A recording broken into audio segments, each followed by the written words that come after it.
අයිබෝවන් අද මාතෘකාව දියවැඩියාව රෝග ලක්ෂණ සුදුසු ආහාර රෝග පාලනය ප්‍රතිකාර රුධිරයේ සීනි මට්ටම ඉහළ යාම අධික වතුර තිබා ඇස් නිලංකාර ගතිය ඇඟේ ප්‍රතිශක්තිය අඩු කිරීම දියවැඩියා රෝගයේ රෝග ලක්ෂණ දියවැඩියා රෝගය ගැන කතා කරනකොට සැලකිය යුතුම කාරණාව තමයි ආහාර නියමිත ප්‍රමාණයෙන් ආහාර ලබා ගැනීමේදී ඔබේ රුධිරයේ ග්ලූකෝස් මට්ටම සහ බර පාලනය කරගත හැකියි. ඔබ ලබා ගන්නා ආහාරවල කැලරි, මේදය, සීනි අඩු ආහාර ලබා ගන්න පුරුදු වන්න. පැණි රස බීම වෙනුවට ජලය පානය කරන්න. තේ කෝපි සඳහා සීනි සපයා නොගන්න. දියවැඩියා රෝගීන් නිරාහාරව සිටීමේදී රුධිරයේ සීනි මට්ටම තවදුරටත් ඉහළ යාමට හැකියි. ඔබ දන්නවද ආයුර්වේද ප්‍රතිකාර මගින් දියවැඩියාව සදහටම තුරන් කිරීමේ හැකියාව ඇත. රුධිරයේ සීනි මට්ටම පහළ දැමීම සඳහා කරවිල ඉමහත් දායකත්වයක් සපයයි. ඒ වගේම ආයුර්වේදයේ තුල පාන වර්ග ගැන කතා කරොත් රණවරා පංචාංගය ආයුර්වේද ඉතිහාසයේ රුධිරයේ සීනි මට්ටම පහළ දැමීම සඳහා මහත් වූ දායකත්වයක් සපයයි. මොකද්ද මේ රණවරා පංචාංගය කියන්නේ? රණවරා පංචාංගය කියන්නේ රණවරා ගහේ මුල්, කොළ, මල් සහ පොතු සහ කරල් තම්බලා සාදා ගන්නා විශ්මිත පානයකට. මෙන්න මේ පානයට පුළුවන් දියවැඩියාව සුව කරන්න. ඔබේ මුළුතැන් ගෙදර තියෙන පුංචි රතු ලුණු ගෙඩියටත් පුළුවන් රුධිරයේ සීනි මට්ටම පාලනය කරන්න.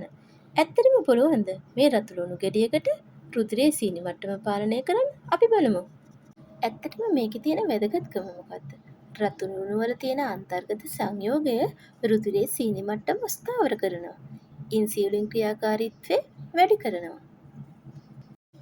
ඔබේ දෛනික ආහාර වේලට එකතු කරගත හැකි රතු ලුණු වලින් සකසන ඖෂධයක් වගේම ඔබගේ දිව පිනවන ආහාරයක් සකසමුද? මොකද්ද? මොනවද අවශ්‍ය ද්‍රව්‍ය? මේක සකසන්නේ කොහොමද? ඔබට අවශ්‍ය ද්‍රව්‍ය රතු ලුණු ගෙඩියක්, විනාගිරි, ජලය, ලුණු, මේ පැණි ස්වල්පයක්. සාදන ක්‍රමය මොකද්ද? රතු ලුණු ගෙඩියක් සිහින්ව කපා ගන්න. පිරිසිදු වතුර භාජනයක් අරගෙන ලුණු ටික ඒකට දාන්න. විනාගිරි, ජලය, ලුණු, මේ පැණි එකතු කරන්න. කාම්බර උෂ්ණත්වයේ පැයක් පමණ තබන්න. පසුව ශීතකරණයේ තබන්න. පසුව මෙය රසවත් ආහාරයක් වගේම රසවත් ඖෂධයක්. මේ භාවිතා කරන්නේ කොහොමද? ඔබගේ දෛනික ආහාර වේල සමග මේ භාවිතයට ගත හැකි. සතියකට කොච්චරක් භාවිතා කරන්න ඕනද? දිනකට වරක් ප්‍රධාන ආහාර වේල සමග මේ භාවිතයට පුරුදු වන්න. ඔබගේ දෛනික ජීවිතයේ ආහාර රටාව අනුව ඔබගේ දියවැඩියා රෝගය ක්‍රමවත්ව පාලනය කරගන්න ඔබට දැන් පුළුවන්.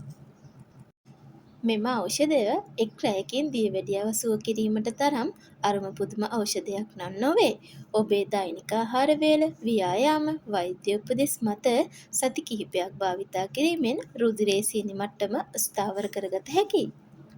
එදිනෙදා අපට හමු වෙන දේශීය ඖෂධ භාවිතා කරමින් දියවැඩියා රෝගය නිට්ටාවටම සුව කරගන්න විදිහ අපි ඉදිරි වීඩියෝ වෙද්දිත් කතා කරනවා. ඉතින් මාව සබ්ස්ක්‍රයිබ් කරලා තියාගන්න.